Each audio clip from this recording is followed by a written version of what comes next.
بسم اللہ الرحمن الرحیم۔ السلام علیکم ورحمۃ اللہ وبرکاتہ۔ معزز سامعین، بزم اردو میں خوش آمدید۔ سامعین محترم، انسان کی زندگی میں کئی ایسے اہم مرحلے اور موقع آتے ہیں جہاں اس کے لیے کوئی فیصلہ کرنا خاصا دشوار ہو جاتا ہے۔ ایسی صورتحال میں پیغمبر اسلام صلی اللہ علیہ وآلہ وسلم نے استخارہ کرنے کی ہدایت فرمائی ہے۔ آج کی نشست میں ہم دیکھیں گے کہ استخارہ کیا ہے اور اس کا مسنون طریقہ کیا ہے۔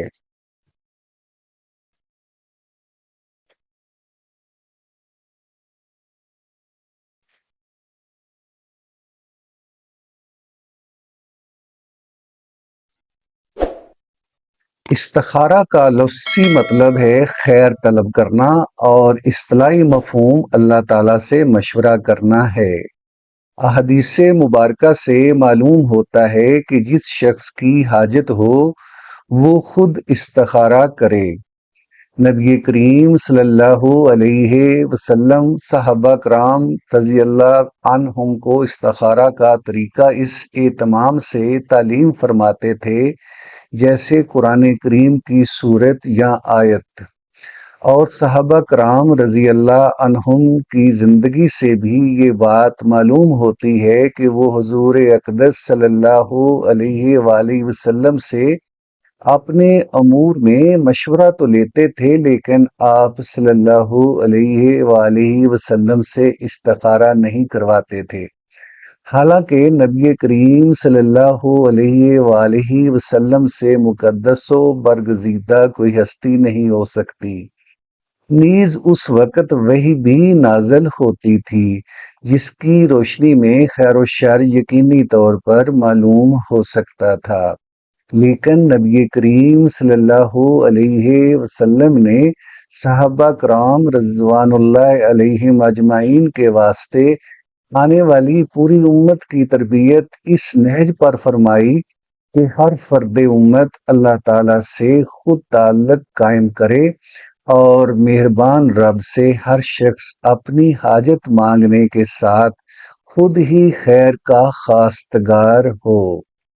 استخارہ کا مسنون طریقہ یہ ہے کہ دن رات میں کسی بھی وقت، بشرطے کہ وہ نفل کی ادائیگی کا مکروہ وقت نہ ہو، 2 رکعت نفل استخارہ کی نیت سے پڑھیں۔ نیت یہ ہو کہ میرے سامنے یہ معاملہ یا مسئلہ ہے، اس میں جو راستہ میرے حق میں بہتر ہو اللہ تعالیٰ اس کا فیصلہ فرما دیں۔ سلام پھیر کر نماز کے بعد استخارہ کی مسنون دعا مانگیں جو حضور صلی اللہ علیہ وآلہ وسلم نے تلقین فرمائی ہے۔ استخارہ کی مسنون دعا یہ ہے: اللہم انی استخیرک بعلمک واستقدرک بقدرتک واسألک من فضل العظیم فإنک تقدر ولا اقدر وتعلم ولا اعلم وانت علام الغیوب اللہم انی کنت تعلم ان ھذا الامر خیر لی فی دینی ومعاشی وعاقبۃ امری وآجلہ وآجلہ فاقدرہ لی ویسرہ لی ثم بارک لی فیہ وَإِن كُنْتَ تَعْلَمُ أَنَّ هَذَا الْأَمْرَ شَرٌّ لِّي فِي دِينِي وَمَعَاشِي وَعَاقِبَةِ أَمْرِي وَآجَلِهِ وَآجَلِهِ فَاصْرِفْهُ عَنِّي وَاصْرِفْنِي عَنْهُ وَاقْدِرْ لِيَ الْخَيْرَ حَيْثُ كَانَ ثُمَّ أَرْزِقْنِي بِهِ۔ معزز سامعین، آپ سلام پھیرنے کے بعد کسی کتاب سے یا موبائل سے یہ حدیث اوپر سے دیکھ کر بھی پڑھ سکتے ہیں۔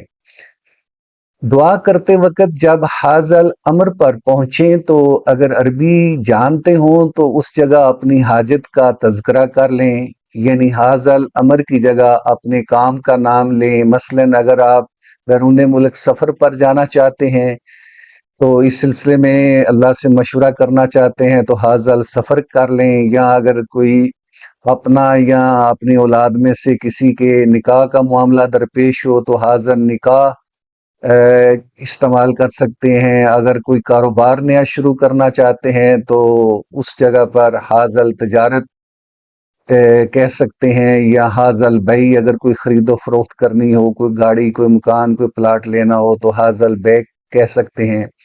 اور اگر آپ عربی نہیں جانتے تو جب دعا کے اندر حاضل امر آئے تو آپ اپنے دل میں اس کام کے بارے میں سوچیں جس کے لیے استخارہ کر رہے ہیں، اور پھر استخارے کے بعد جس طرف دل مائل ہو وہ کام کریں۔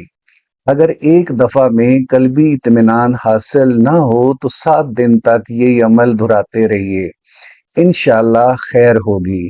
استخارہ کے لیے کوئی وقت خاص نہیں، البتہ بہتر یہ ہے کہ رات میں سونے سے پہلے جب یکسوئی کا ماحول ہو تو استخارہ کر کے سو جائیں، لیکن خواب آنا ضروری نہیں ہے۔